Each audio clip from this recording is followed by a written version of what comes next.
ધોરણ 10 વિષય ગુજરાતી ગાલા assignment 2025 paper number 3.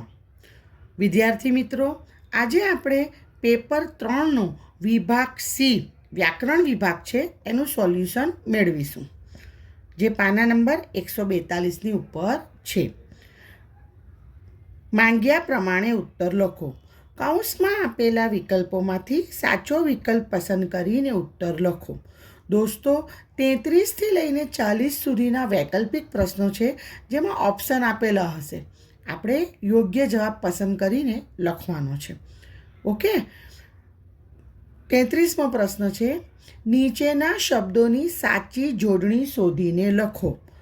પહેલું કીર્તિ અને બીજું નિયમિત. દોસ્તો, આપણે ઉત્તર વહી એટલે કે આન્સર શીટમાં સપ્લિમેન્ટરીમાં સાચો જવાબ જ લખવાનો છે. તો કીર્તિ અને નિયમિત. 34મો, પરિવત્તા નામ શબ્દની સાચી સંધિ જોડો. તો થશે પરિણામ. અહીં 1, 2, 3 સંધિ યાદ રાખવાની કે પો વત્તા અન પવન, બરાબર, ને પરિવત્તા નામ પરિણામ, એટલે જેમાં કન્ફ્યુઝન ન થાય. ક્લિયર? આગળ વધીએ. 35મો પ્રશ્ન છે, રાતરાણી શબ્દનો સમાસ ઓળખાવો.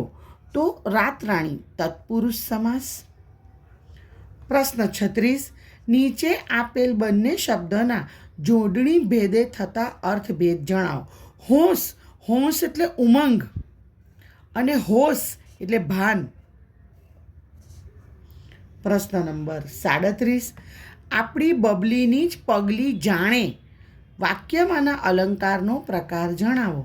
જાણે, રખે, શકે હોય તો યાદ રાખવાનું ઉત્પ્રેક્ષ અલંકાર થાય. ઓકે, આગળ વધીએ. પ્રશ્ન નંબર 38, ઓળખાણ શબ્દમાં કયો પ્રત્યય રહેલો છે તે જણાવો. તો પર પ્રત્યય.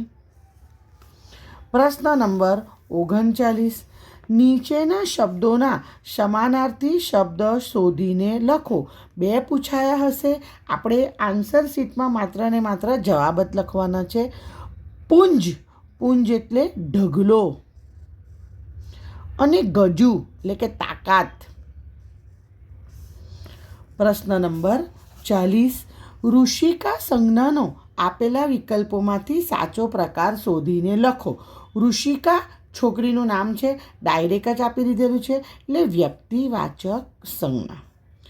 થયું 33થી 40 વૈકલ્પિક પ્રશ્ન.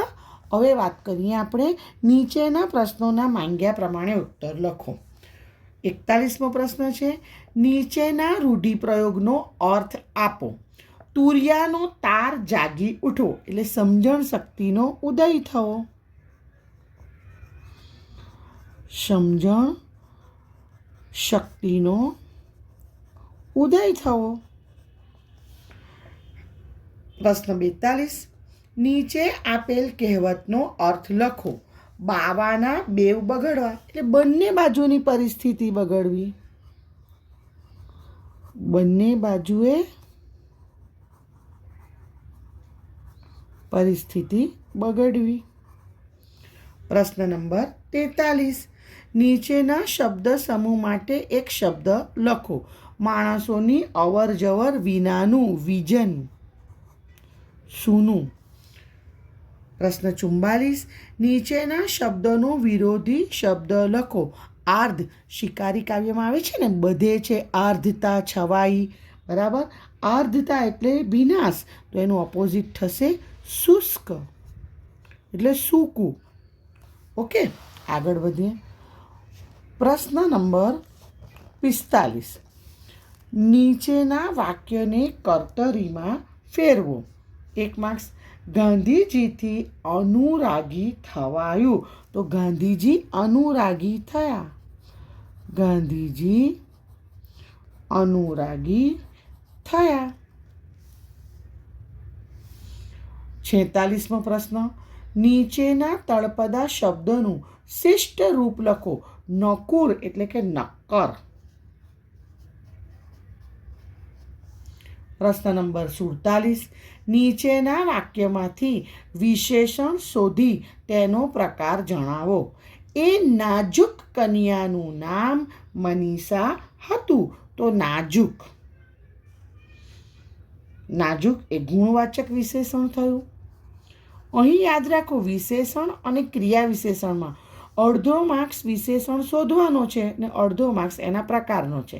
ક્રિયા વિશેષણમાં પણ અડધો માર્ક્સ પ્રકાર શોધવાનો છે અને અડધો માર્ક્સ કયો શબ્દ છે તે છે. 48મું, નીચેના વાક્યમાંથી ક્રિયા વિશેષણ શોધી તેનો પ્રકાર જણાવો. સૌંદર્ય પામતા પહેલાં સુંદર બનવું પડે. પહેલાં આંકડો છે, સંખ્યા છે, એટલે સંખ્યાવાચક વિશેષણ. ઓકે. પ્રશ્ન નંબર 49. કટાક્ષ શબ્દના ધ્વનિ ઘટકો એટલે કે સ્વર અને વ્યંજન છૂટા પાડો. કટાક્ષ તો ક વત્તા અ. અને દોસ્તો યાદ રાખો, કટાક્ષમાં ટ ને વત્તા આ. હવે શ હોય તો શના અંદર 3 વર્ણ આપણા છુપાયેલા છે, ક, શ, અ. ક, શ ને અ એટલે થયું કટાક્ષ. યાદ રાખવાનું. પ્રશ્ન 50. નીચેના વાક્યનું ભાવે વાક્યમાં રૂપાંતર કરો. વિશ્વરાજને હસવું આવ્યું. જવાબ થશે વિશ્વરાજથી હસાયું. પ્રશ્ન નંબર 51. નીચેની પંક્તિમાં રહેલો છંદ ઓળખાવો. દીપકના 2 દીકરા, કાજળને અજવાસ, એક કપૂત કાળું કરે, બીજો દિયે પ્રકાશ. આ દોહરો છંદનું ઉદાહરણ છે. દોહરો છંદ. અને છેલ્લે 52મું, ત ભ જ જ ગાગા કયા છંદનું બંધારણ છે? તો વસંતલિકા.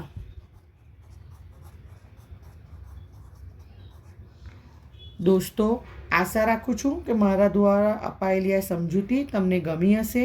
કંઈ ક્વેરી હોય, કંઈ ડિફિકલ્ટી હોય તો મને કમેન્ટ બોક્સમાં લખીને જરૂરથી પૂછી શકો છો. મારો પ્રયાસ રહેશે તમારી ડિફિકલ્ટી, તમારી સમસ્યા દૂર કરવા માટેનો. All the best for exam. By.